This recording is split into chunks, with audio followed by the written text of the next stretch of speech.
Hey, welcome back to my channel. If you are new here, then hi, my name is Erica, and today I'm gonna talk a bit about Stephanie Harlowe.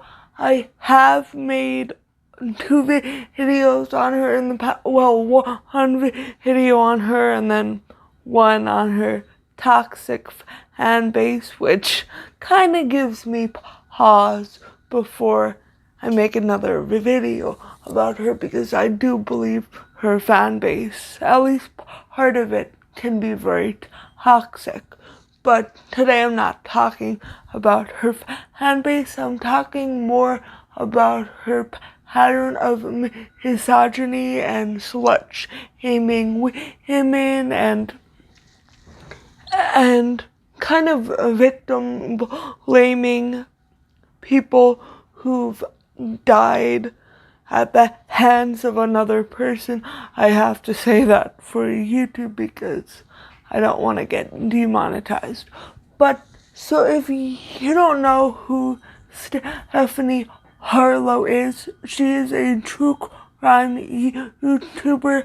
I think she's a little over 600,000 subscribers right now. And she really relies on like a narrative, and what I mean by that is she's a very vivid storyteller. Whether that's good or bad is really up to you. Like, she uses a lot of adjectives and details that may or may not be necessary to a true crime case, and oftentimes, in my opinion, it comes across as making some of the cases seem almost like fiction, because it's like reading like Harry Potter or something. I've actually never watched Harry Potter, but she's been in some hot water with people over her hot takes on victims of serious and often deadly crimes. And another YouTuber actually made a video on this. I think her handle is Just a Journalist, so you can check that out if you want. Hopefully I'll remember to link it down below, but if not, type it in the YouTube search bar if you're interested. But I wanted to give my take on it because I feel like this issue isn't talked about enough. So if you don't know, a young woman from upstate New York a few years ago was unalived by one of her friends, and it blew up all over in the media because the person who did this to her posted pictures of her after he did what he did on the internet. So it kind of blew up everywhere because people saw pictures and they were posting them and reposting them, which I'm sure was very traumatic for the family. I mean, not only do you have to deal with losing someone you care about in such a terrible way, but then also you have to deal with seeing the pictures of it everywhere. So Stephanie made a video on this case, and in it she went on a whole rant about how the victim led this boy, who was actually a man, I think, at the time. She led him on, and she liked the attention And girls can tell when guys are interested in them, and they don't always necessarily, nip it in the bud right away, because teenage girls like attention. Because I have a teenage daughter, and I've had these discussions with her where she had an ex-boyfriend and she, broke up with him, and then he was always calling her and trying to bring things over to her and always trying to hang out. And I was like, end this, man. You're leading him on. It's not a good idea if you're not interested in a relationship and you know that that's his end goal. You just don't need to, kind of continue taking things from him or having him come over and see you, or, little things like that. Because even though he's over here saying, oh yeah, we can just be friends, in his head, he's like, there's still a chance if she's letting me do these things for her. That's how teenage boys think. And this has nothing to do with genders. So basically almost saying, like, well, she shouldn't have done that. And if she had not done that, she would still be here. That's a very fucked up thing to say, and that is victim blaming. I don't care if this girl dated someone and cheated on that person. You cannot end somebody's life just because your little feelings get hurt. And I think it's also telling that Stephanie will often give a more human side to the perpetrators of crimes.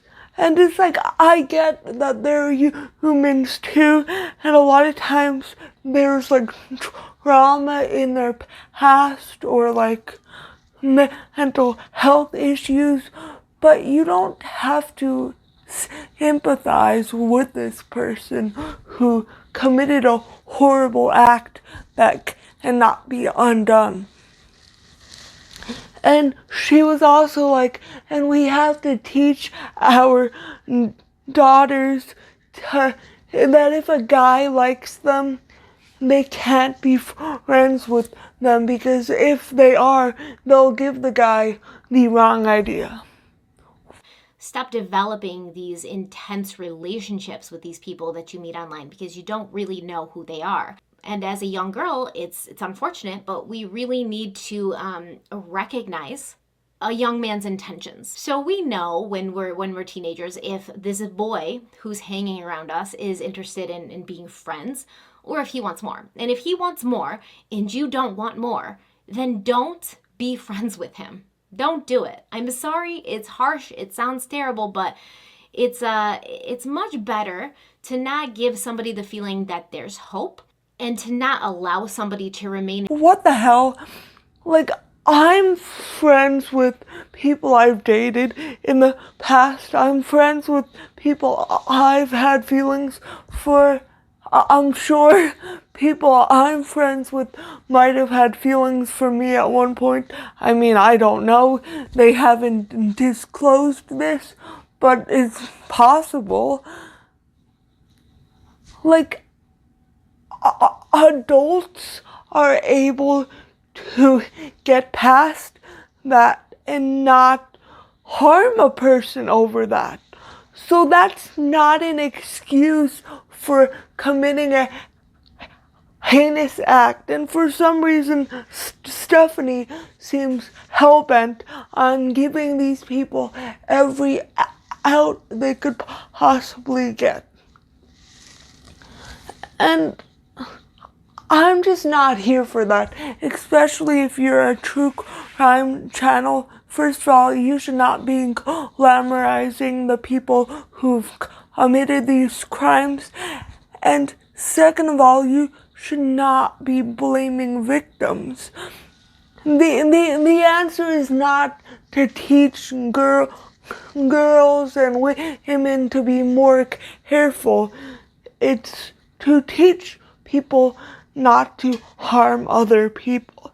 And I know people are probably like, Erica, you're living in this like utopia. But no, I'm not.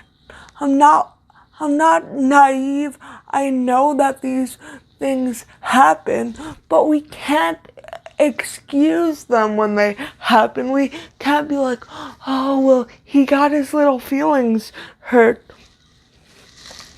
He thought she was into him, even though she told him she wasn't into him.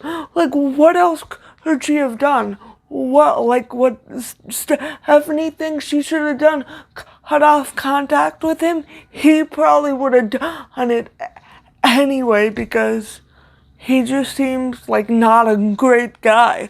I don't know. If he does that, maybe he's not the best person.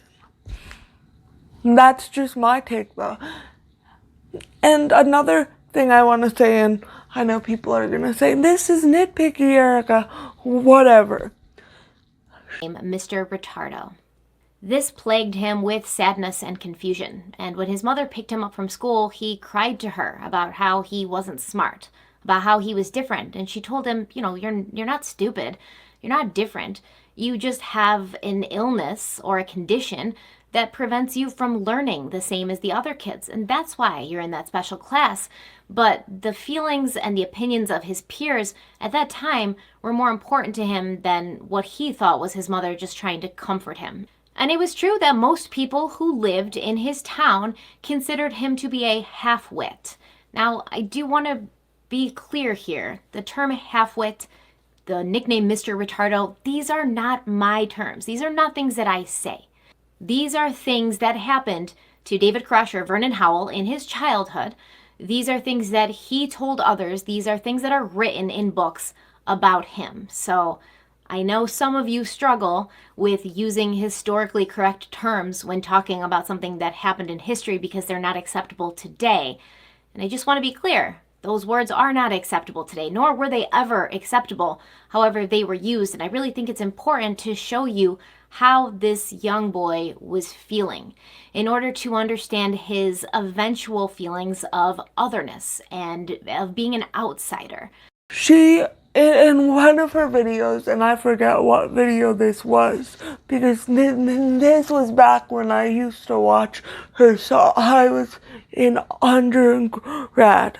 So it was like 2 or 3 years ago or something, but I'll try to add a clip if I can find it. But she was talking about someone's past and how they were called a version of an ableist slur. But instead of saying like a version of the R word or a version of the ableist slur, she continued to say this word and be like, oh, don't come for me, I'm just saying what was being said. But it's like, you cannot repeat a slur unless it's something that applies to you and affects you. You cannot use that word. So you have to say like the R word or the N word or this racial slur or this ableist slur. Like, as someone who does not have an intellectual disability, Stephanie, you have no right using that word in any context, whether it's educational, whether it's you're just repeating what somebody else said. You don't have that right. And that word does not belong in your mouth, Stephanie. And frankly, I think if you use a slur at any chance you get, I think that says something about who you are as a person and what you value. But again, that's just my take, and I know a lot of people are not gonna agree with me, and that is perfectly fine as long as you are respectful with your comments. Like, don't use slurs maybe, and don't name call or use dog whistles. For instance, people like to say I'm not well spoken. I know I stutter, it's not lost on me. So yeah. But anyway, I think that's the end of this video. If you learned something, please give it a big thumbs up. And if you have not already and you would like to see more of my content, please consider hitting that subscribe button. Thank you so much for watching, and I hope to see you again next time. Bye.